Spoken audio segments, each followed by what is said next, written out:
रूप से एबीपी के दर्शकों को जरूर आपसे बात कराऊंगा और ये कहना चाह रहा हूं कि आखिर यूपी में आप राष्ट्रीय महामंत्री के तौर पे आई हैं और ये जो बड़ी सभा हो रही है 2022 के मद्देनजर, इससे क्या बदल जाएगा?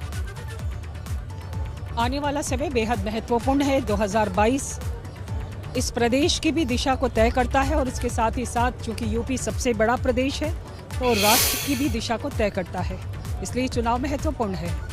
पिछले लगातार समय से भारतीय जनता पार्टी की सरकार है, सरकार ने काम किया है और सरकार ने विकास की दिशा में बहुत मजबूती से कदम बढ़ाए हैं। एक सवाल है, यहाँ के मुख्य विपक्षी दल के जो राष्ट्रीय अध्यक्ष हैं अखिलेश यादव, वो कहते हैं, हालांकि आप तो बनारस की रहने वाली हैं, छत्तीसगढ़ से राजनीति करती हैं, लेकिन दिल्ली में हैं आप राष्ट्रीय महामंत्री हैं, तो वो कह रहे हैं ट्वीट करके कि बड़े बड़े जो नेता हैं जब देखती है भारतीय जनता पार्टी की हार रही है तो वो अपनी पूरी फोर्स लगा देती है।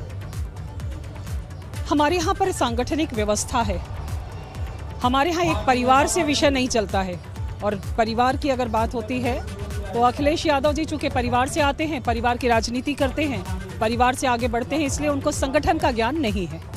वो कह रहे हैं कि 400 के पार हो जाएगा और आप लोग कह रहे हैं 350 के पार हो जाएगा। यूपी में 403 सीट है तो कहाँ से ले आएंगे सब? मुझे लगता है कि अखिलेश जी का गणित थोड़ा कमजोर है, थोड़ा ठीक कर लेते हैं, मुझे ऐसा लगता है। एक यूपी की आप बेटी हैं और निश्चित रूप से यूपी की जनता जानना चाहती है और काशी की जनता जानना चाहती है कि काशी की बेटी काशी में इस हो रही बैठक से जो आज भारतीय जनता पार्टी की राष्ट्रीय महामंत्री जैसे पद पे है, क्या आह्वान करना चाहती है अपनी कार्यकर्ताओं, अपने नेताओं को, और क्या किस रूप में वो ये बात रख रही है कि 2022 का चुनाव बहुत मजबूती से भाजपा लड़ पाएगी?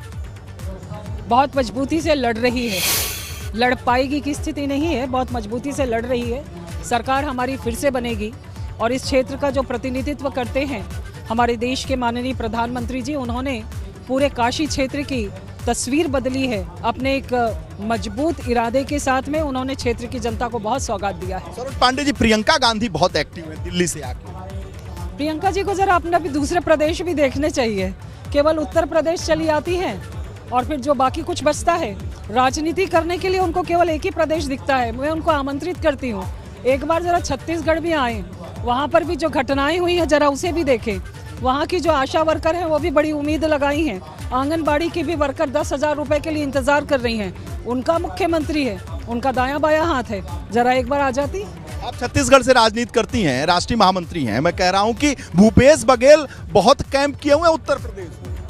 पहले अपने प्रदेश को बचा लें, फिर उत्तर प्रदेश को जीतने की बात करेंगे। उत्तर प्रदेश अभी उनके लिए सपना है। सपना है। उनको मुख्य चुनाव प्रभारी बनाया गया है यहाँ पे कांग्रेस की तरफ से। आखिर क्यों? मैदान में तो है, छत्तीसगढ़ से मैं भी हूँ। 2019 में भी प्रभारी लगाए गए थे, अमेठी और रायबरेली में भी ज्यादा कैंप किए। चलिए एक बार अभी आने दीजिए मैदान में, बाकी हिसाब किताब बराबर कर लेंगे। हिसाब किताब बराबर करने के लिए आपको सरोज पांडे जी को ही बुलाया गया है। हिसाब किताब बराबर होगा। छत्तीसगढ़ की राजनीति में तो होता है हमेशा, निश्चित तौर पर, निश्चित। लोगों का हिसाब किताब लगातार चलता जी जी जी।